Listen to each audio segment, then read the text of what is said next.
guys, so since you've already watched the video, you've learned a few things about Faith Ringgold. I love her so much because she and I have a lot in common. One thing is that we're both art teachers. Another is we both love quilting. And I'm going to show you a little bit about my quilting world right now. So right behind me at my dining room table, you can see my sewing machine all set up. And there's my husband's quilt hanging up on a wall behind us. Right next to the machine is a bunch of my quilting material right here, so that if I get some free time, I can start quilting right away. And there's, of course, my puppy. Here's a quilt that I made for my son when he was very little. He really loved trucks and construction vehicles and motorcycles and really anything with wheels.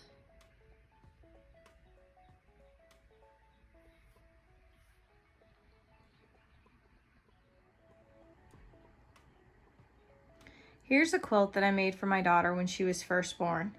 It's only about the size of a crib mattress. I used a lot of leftover scraps to make this quilt.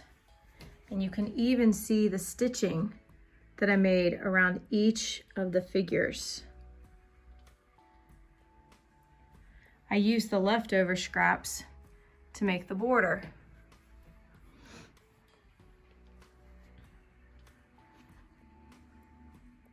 Here's a quilt that I made for my husband, who is an avid tennis player and has played for almost 40 years. I used a lot of scraps of fabric to put this together, and if you zoom in on the letters, you can even see the stitching that I had to do, which took a long time by hand.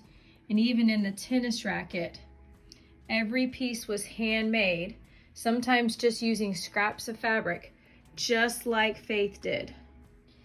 These are two of the quilts that I made for my children when they were much younger.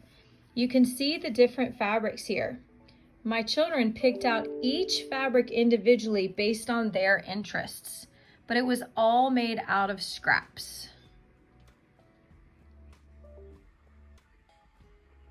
While we've been stuck in quarantine, I've even been working on a new quilt.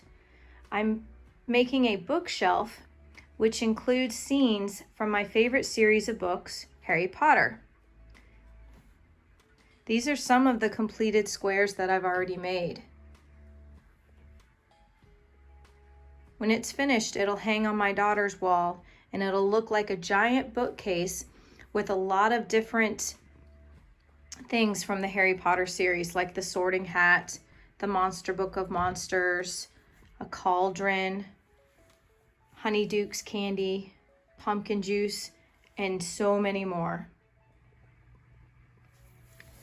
Today, we're gonna make our own story quilt, just like Faith Ringgold. You're gonna need a piece of paper, a pencil, some crayons, markers, or colored pencils, and something to make a straight line with, like a ruler. If you don't have a ruler, use the edge of a book or something to make straight lines. You're gonna take your ruler, line it up on the edge of your paper, holding it down with one hand. Let the pencil rest right along the ruler and draw a straight line. Then move your ruler to the bottom of the paper, holding it with one hand. Use the other hand with the pencil and let the pencil rest right along the ruler. And now you have another straight line. Repeat for the top.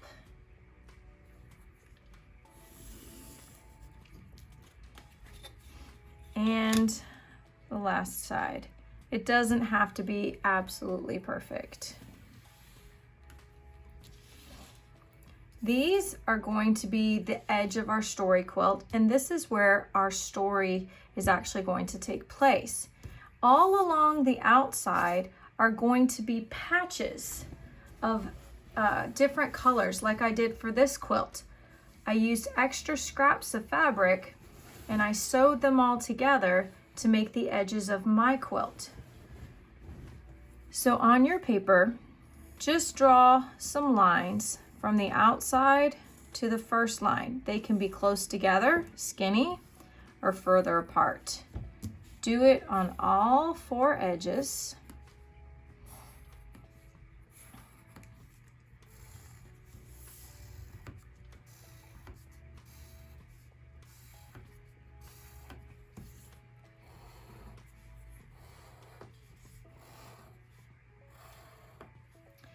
And then using your crayons, markers, or colored pencils, you're going to fill in these squares with different patterns, designs, any colors you want to use. Start by outlining one square. Draw a design inside. And then color it in and move on to the next square.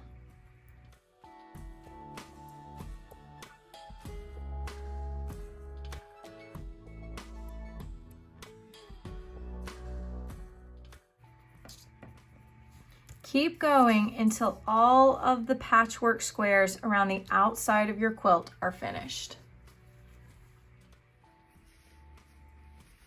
So now I've got my border of my story quilt completely finished.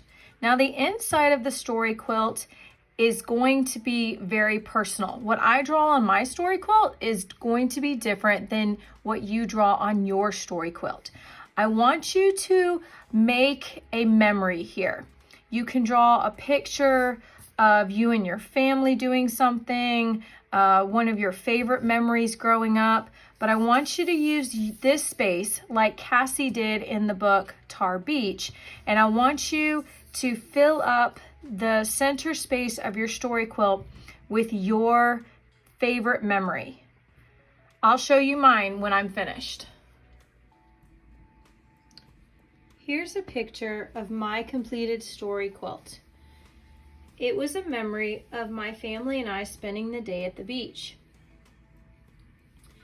I want to see your story quilt with a memory from your family. Take a picture and upload it to our Teams page. I can't wait to see them.